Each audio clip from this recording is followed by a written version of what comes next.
Afghanistan is being called the new Saudi Arabia of lithium, a phrase that keeps appearing in think tank reports, intelligence memos, and geological surveys.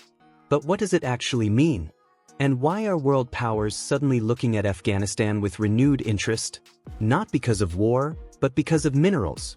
To understand the full story, we need to go back to the beginning, to a time long before lithium became valuable, before electric cars, before smartphones, and before the world even knew Afghanistan held anything of importance beneath its mountains. The hidden treasure beneath Afghanistan. In 2010, a secret U.S. Department of Defense memo leaked to the media, containing an astonishing statement: Afghanistan could become the Saudi Arabia of lithium. American geologists had spent years conducting aerial surveys, satellite scans, and ground explorations during the U.S. military presence. What they found didn't just surprise Afghanistan. It surprised the entire world. Below Afghanistan's rough terrain are massive deposits of silver, platinum, copper, iron, marble, uranium, rare earth elements, natural gas, and enormous amounts of lithium, the key metal behind the global clean energy revolution. When Afghan and US scientists calculated the total value, the number was unbelievable. In 2010, estimates placed Afghanistan's resources between $1 trillion and $3 trillion. Today, with lithium prices skyrocketing, that number is approaching $9 trillion, possibly higher. Imagine a nation currently struggling with poverty, war, and instability, suddenly sitting on one of the most valuable mineral jackpots on Earth. Why lithium matters, more than oil did in the 1900s. To see why lithium is a big deal, we have to look at how oil changed the world. Just a century ago, the Middle East was made of small villages, tribal societies, and empty stretches of desert.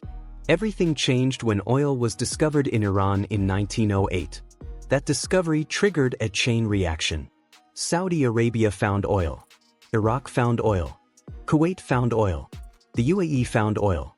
And within decades, the poorest desert kingdoms became some of the richest nations in human history. Oil didn't just power cars. It powered global progress. Plastics, medicines, fertilizers, cosmetics, transport, manufacturing, everything depended on oil. And because the world needed oil, the countries controlling it became global superpowers. Now, fast forward to the 21st century. A similar shift is happening, but instead of oil, the world now revolves around lithium. Lithium powers the modern world the way oil powered the 20th century. Electric cars, smartphones, laptops, solar power storage, wind energy, drones, medical devices, data centers. Even future aircraft designs rely on lithium-ion batteries. The global battery industry is exploding.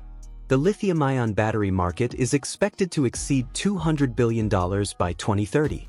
And global lithium demand is set to increase over 40 times in the next 20 years. Countries that dominate lithium will have the same power oil-rich nations had a century ago. Where the world gets lithium today. Right now, only a few places have major lithium reserves. Bolivia holds roughly 21 million tons, the world's largest concentration. Argentina and Chile, huge producers, part of the lithium triangle. Australia, the biggest lithium miner. China controls refining and battery production. The US, limited reserves but growing demand. But Afghanistan may be hiding something even more valuable. What the surveys found in Afghanistan. American geologists working with the Afghan Geological Survey discovered 2.2 billion tons of iron, 60 million tons of copper, 1.4 million tons of rare earth elements, huge gold reserves, large natural gas fields, over 2,700 kilograms of gold, untapped oil fields, and massive lithium concentrations in Ghazni, Herat, Nimruz, and Daykundi provinces. One Pentagon official even said, Afghanistan could become one of the most important mining centers in the world. Why the world suddenly cares about Afghanistan again? As the world races to electrify transportation, tech companies are desperate for lithium. Companies like Tesla, BYD, Panasonic, Sony, all need massive amounts of lithium for batteries. And China, which now dominates the global EV market, is aggressively searching for new lithium sources. China's EV dominance and why Afghanistan matters. China sold over 3.5 million electric vehicles last year, more than the United States and Europe combined. BYD, a Chinese company, overtook Tesla as the world's largest EV producer by a margin of 41,000 vehicles. China earned $134 billion in EV revenue, almost triple the US and Europe. More importantly, 57% of the world's electric cars run on Chinese-made batteries. And what do those batteries need? Lithium.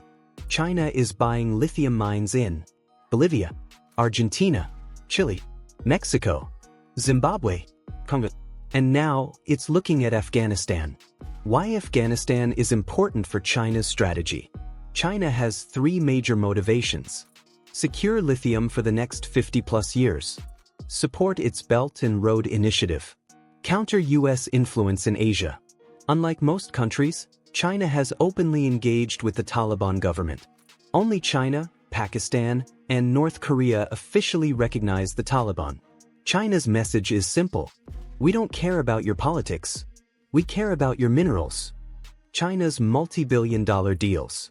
In 2007, Afghanistan signed a $3.4 billion copper extraction deal at Mes Aynak. China planned a massive copper mine, a smelting plant, a 400 megawatts power plant, a railway connecting the mine to China. Although progress slowed due to instability, China didn't walk away. Now, China is negotiating a $10 billion lithium deal, which includes mining rights, infrastructure development, job creation, revenue sharing, future Chinese-built transportation corridors. Why invest $10 billion? Because the minerals could be worth more than $3 trillion. This is a deal no country wants China to win, not India, not Russia, not the US, not Europe. But there's a problem. Afghanistan has huge resources but no modern machinery, skilled workforce, mining infrastructure, global partnerships, stable political environment, railways or industrial roads, processing factories. This is exactly what Saudi Arabia faced 100 years ago. They had oil but no ability to extract it. So American companies stepped in, built refineries, pipelines, ports, and cities.